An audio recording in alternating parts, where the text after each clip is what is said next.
Olá, uma boa noite a todos os irmãos que nos acompanham pelo YouTube e os demais canais do Centro Espírita Deus, Amor e Caridade, o SEDAC de Tubarão. A partir de agora, nós faremos a nossa exposição doutrinária. Eu me chamo Marília Koenig e vamos fazer a audiodescrição deste vídeo. Eu tenho cabelos ruivos, lisos, uso um óculos amarronzado, tenho pele branca, estou trajando uma blusa preta e atrás de mim há uma estante de livros e também com alguns objetos decorativos.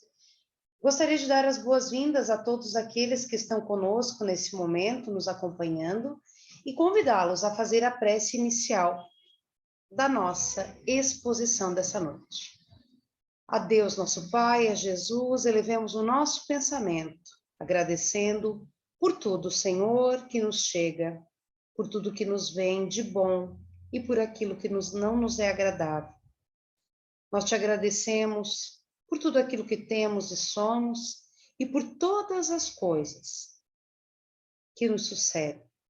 Pedimos por todos os irmãos nossos que nesse momento sofrem, estejam eles na vida física ou no mundo espiritual, que é a nossa verdadeira casa. Nós te agradecemos, então, Senhor, por tudo aquilo que nos tens dado, pela vida, pela saúde, pelas oportunidades no trabalho, na família, de ajudarmos e de sermos úteis. E que o amor esteja nas nossas atitudes. O amor que é hoje o tema da nossa palestra. Assim, cheios de amor e de gratidão, nós pedimos a permissão para os dirigentes desse trabalho para dar início à exposição doutrinária da noite de hoje, dizendo obrigada e que assim seja. O tema que nos traz a Tribuna Espírita na tarde e noite de hoje é o amor. É o 30º capítulo do livro Pensamento e Vida, de Emmanuel, psicografia de Chico Xavier, que vai ter como título essa, que é a maior qualidade, a maior centelha divina que existe em nós, que é o amor, que é a base de todas as boas atitudes, de tudo aquilo que procede do alto. Emmanuel vai começar falando nesse capítulo que, a meu ver, é o capítulo mais bonito do livro Pensamento e Vida. O amor puro é o reflexo do Criador em todas as criaturas. Então, ele está em todos nós. Todos nós temos que ainda bem escondido o amor, a semente do amor. É certo que no estágio em que estamos, imperfeitos como ainda estamos, como ainda nos encontramos, não amamos verdadeiramente. Amamos, sim, aqueles que nos são agradáveis, aqueles que convivem conosco, mas nos é ainda difícil amar aqueles que não devotam por nós o mesmo sentimento. Amar os inimigos, como nos diz o Evangelho, ainda nos é muito difícil, muito penoso. Mas é certo que o amor existe em todos nós, que todos nós, ainda que de forma parcial, de forma condicional, amamos, de alguma maneira. Brilha em tudo e em tudo palpita na mesma vibração de sabedoria e beleza. É o amor o fundamento da vida e justiça de toda lei. Então, quando tratamos da noção de justiça, deve ser uma justiça amorosa, ou seja, aquilo que costumamos chamar de equidade, é dar às pessoas aquilo que elas necessitam. Então, podemos pensar no amor de Deus, que está em todos nós a partir dessa centelha divina chamada amor que todos temos. Então, esse sentimento já existe em nós, ainda que, como dissemos, de uma forma muito particular e ainda muito pequenina, muito ainda egoísta, muito ainda condicionada aos nossos afetos. Mas existe em nós. Então, a verdadeira justiça, a justiça divina, é uma justiça amorosa, ainda quando nos disciplina. Sim, porque podemos plantar aquilo que desejarmos, mas essa mesma lei amorosa e justa nos diz que somos obrigados a colher tudo aquilo que plantamos. Surge sublime no equilíbrio dos mundos, erguidos à glória da imensidade, quanto nas flores anônimas esquecidas no campo. Nele fulgura generosa a alma de todas as grandes religiões que aparecem no curso das civilizações. Por sistemas de fé, a procura da comunhão com a bondade celeste, e nele se enraiza todo o impulso de solidariedade entre os homens. Outro dia, numa outra oportunidade de palestra que tivemos, de exposição, nós nos questionávamos sobre a solidariedade, sobre a caridade que nós praticamos. E nos ficou a pergunta de um aluno: professora, será que nós somos bons ou nós gostamos de mostrar que somos bons? E realmente, quando meu aluno me fez essa pergunta, eu fiquei realmente me questionando qual é a nossa intenção ao fazermos o bem, ao distribuirmos o amor à nossa maneira. E é certo, e o que eu respondi para ele foi: olha, ainda que o seja mais uma questão de estarmos nos sentindo bem com aquele ato, ou demonstrando que somos bons, já é algo.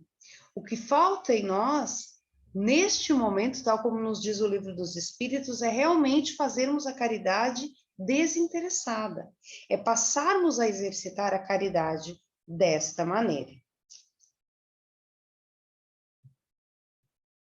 Plasma divino, que Deus envolve tudo o que é criado. O amor é o hálito dele mesmo, penetrando o universo. No Evangelho segundo o Espiritismo, nós temos um capítulo que nos é muito claro em torno dessa questão, o capítulo chamado Amar ao Próximo como a si mesmo, que é o capítulo 11. No seu item de número do número 1 ao número 4, o mandamento maior, fazermos aos outros o que queiramos que os outros nos façam.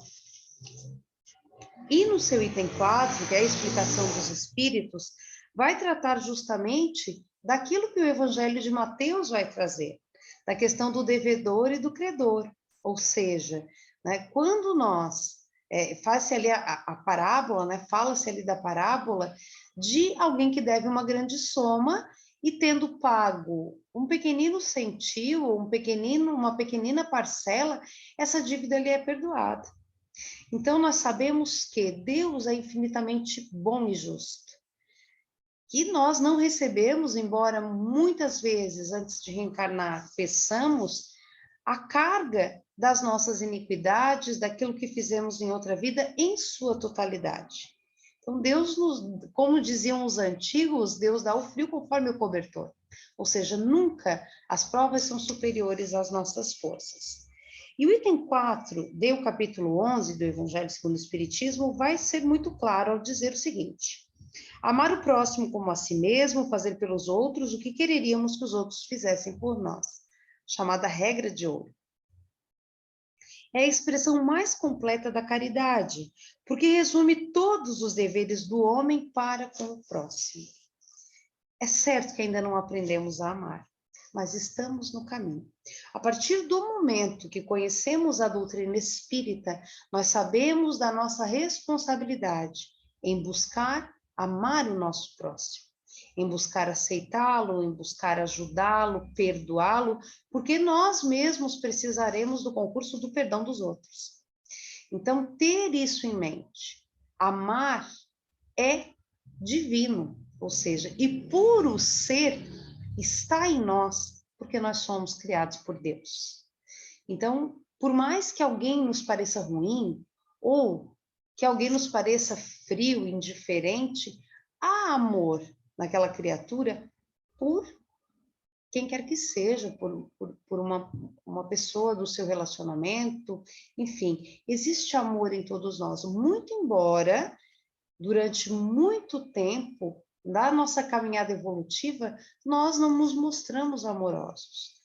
O amor estava como que adormecido em nós. E agora, conhecedores da doutrina espírita como somos, nós somos convidados a essa grande tarefa, essa grande responsabilidade, que é o amor, do qual Emmanuel fala aqui no capítulo 30 de Pensamento e Vida. Vemos, assim, o amor como silenciosa esperança do céu, aguardando a evolução de todos os princípios e respeitando a decisão de todas as consciências. Por quê, meus irmãos? Porque nós temos livre-arbítrio. Ou seja, a caminhada evolutiva, quem faz somos nós. Ou seja, nós podemos escolher hoje ou daqui muitos séculos fazermos a nossa reforma interior, amarmos verdadeiramente. Amar não é somente um sentimento. Outro dia vimos a entrevista de uma psicóloga e ela dizia que amar é uma escolha, ou seja, é uma escolha consciente. Eu escolho amar alguém. Aí muitos dos irmãos poderão estar perguntando, tá, Marília, mas como é isso? Se não, muitas vezes controlamos o que sentimos. É certo que as afinidades que temos, elas advêm de uma semelhança no pensar, no sentir, e também de afetos que tivemos em outras vidas e que, novamente, nos colocamos juntos aqui na nossa vida. Mas o fato é que amar é uma escolha. Escolher amar alguém, mesmo sabedores das suas desvirtudes. Escolher amar alguém, no caso um filho, um esposo, um amigo, sabedores de que às vezes seremos por ele corrigidos e o corrigiremos. Então, amar é escolher estar ao lado daquela pessoa, mesmo quando as coisas são difíceis. Mesmo quando nós percebemos que há muito para melhorar. Não estamos falando aqui de estarmos ao lado de pessoas que nos firam na nossa dignidade, que abusem de nós, mas de buscarmos estar ao lado daqueles que amamos, sabendo que em algum momento ou os feriremos ou eles nos ferirão. Não estamos, é claro, aqui dizendo que devemos andar de braços dados com aqueles que sumariamente assumem que nos odeiam, que nos detestam, que não nos querem por perto, mas não desejar o mal, desejar todo o bem possível ainda para aqueles que nos façam o mal. Mercê de semelhante bênção, cada ser é acalentado no degrau da vida em que se encontra. O verme é amado pelo Senhor, que lhe concede milhares e milhares de séculos para levantar-se da viscosidade do abismo, tanto quanto o anjo que o representa junto do verme. E aqui fala-se da nossa evolução enquanto espíritos imortais, destinados à perfeição, mas que escolhem o seu caminho, que estarão mais dia menos dia junto do Pai, na vida eterna, na perfeição absoluta para a qual o Pai nos criou. A seiva que nutre a rosa é a mesma que alimenta o espírito dilacerante, ou seja, todos temos a mesma oportunidade na senda da evolução. Na árvore em que se aninha o pássaro indefeso, pode acolher-se a serpente com suas armas de morte. No espaço de uma penitenciária, respira com a mesma segurança o criminoso que lhe padece as grades do sofrimento e o correto administrador que lhe garante a ordem. Ou seja, todos estamos sob o amor de Deus. Todos estamos no mesmo caminho rumo à perfeição. Alguns mais perto, outros de forma mais distante, mas estamos caminhando. O amor, repetimos, é o reflexo de Deus, nosso Pai, que se compadece de todos e que a ninguém violenta. Embora, em razão do mesmo amor infinito com que nos ama, determine estejamos sempre sob a lei da responsabilidade, que se manifesta para cada consciência de acordo com suas próprias obras, ou seja, a colheita é livre, né? Desculpem, a semeadura é livre, eu posso plantar o que eu quiser, mas a colheita é obrigatória, eu vou plantar inevitavelmente aquilo que eu plantei. Se eu fui uma pessoa violenta, agressiva, rude, abusiva, certamente um dia eu colherei esses frutos de desamor. Do contrário, se fui alguém amorosa, que perdoou, que amou, que auxiliou, que corrigiu de forma caridosa, eu vou colher muitas coisas boas, vou colher aquilo que plantei. Não que não iremos sofrer, mas saberemos perceber as bênçãos no caminho.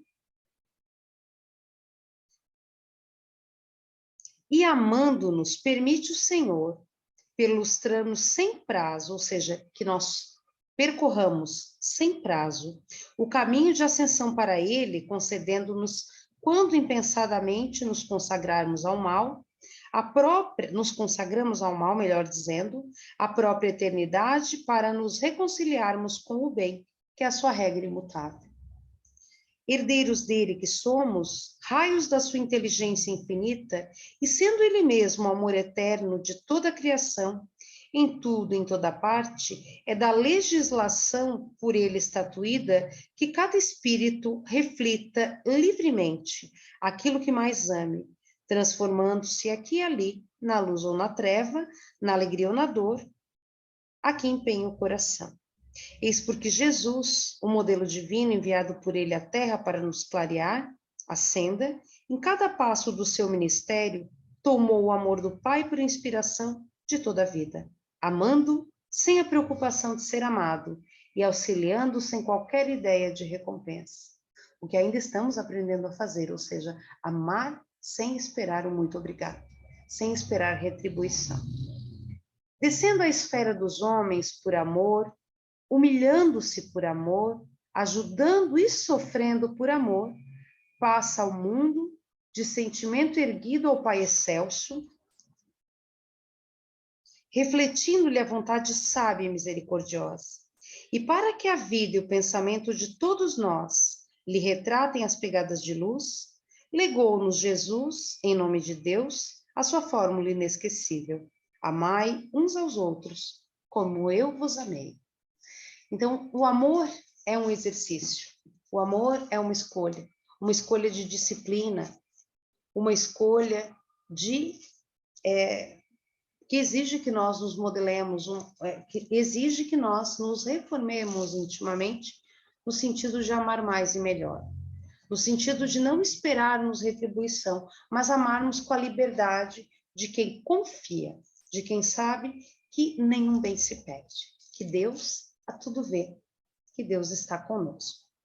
No Livro dos Espíritos, em sua parte terceira das leis morais, no capítulo 11, que vai tratar da lei de amor, justiça e caridade, toca-nos profundamente a questão numerada 886, que vai justamente tratar daquilo que é esperado de nós quando da prática do amor.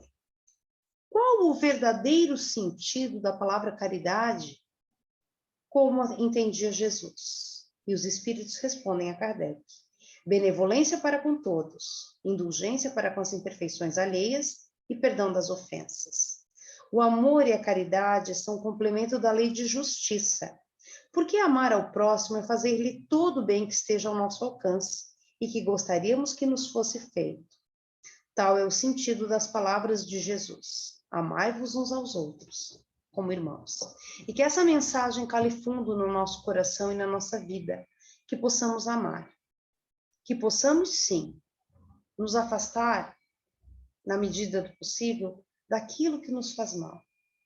Que possamos, sim, em alguns momentos, nos reservarmos ao direito de evitar algumas interações, mas que amemos, amando, não desejando o mal, não querendo o mal da outra pessoa, que tenha nos feito mal, que tenha nos machucado, nos desrespeitado, nos magoado. E que possamos, dentro da nossa casa, da nossa família, escolher amar. Amar verdadeiramente. Dedicar do nosso tempo. E como dissemos, amar com a liberdade de quem sabe que todo bem é recompensado por Deus. Tudo aquilo que de bom plantarmos, nós colheremos. Sempre fica um pouco de perfume nas mãos que distribuem rosas. Assim sendo, nós convidamos os irmãos para, nesse momento, fazermos a prece final da nossa exposição. Agradecendo a Deus Pai Todo-Poderoso, a Jesus, por esses momentos tão agradáveis, de tanta paz, que juntos desfrutamos. Possamos, ó Senhor, ao longo dos próximos dias, amarmos mais, estarmos mais a serviço dos nossos irmãos. Possamos, ó Senhor, nos sentirmos livres para amar sem esperar retribuição, porque a retribuição vem de uma consciência tranquila, de um coração ligado a Ti, e que possamos dessa liberdade, a liberdade do amor, desfrutar. Desfrutar de uma consciência tranquila de quem fez todo o bem que poderia, amando, ajudando, perdoando e estando a cada dia mais conectados a Ti e conectados a Jesus, seguindo o seu exemplo tão amoroso. Assim, em Teu nome, em nome dele, nós encerramos a nossa palestra da noite de hoje, dizendo obrigada e que assim seja. A todos os irmãos que nos assistiram, gratidão pelo seu tempo, pelo seu carinho, muita paz e que possamos amar. Coloquemos o amor em movimento. Obrigada, que assim seja.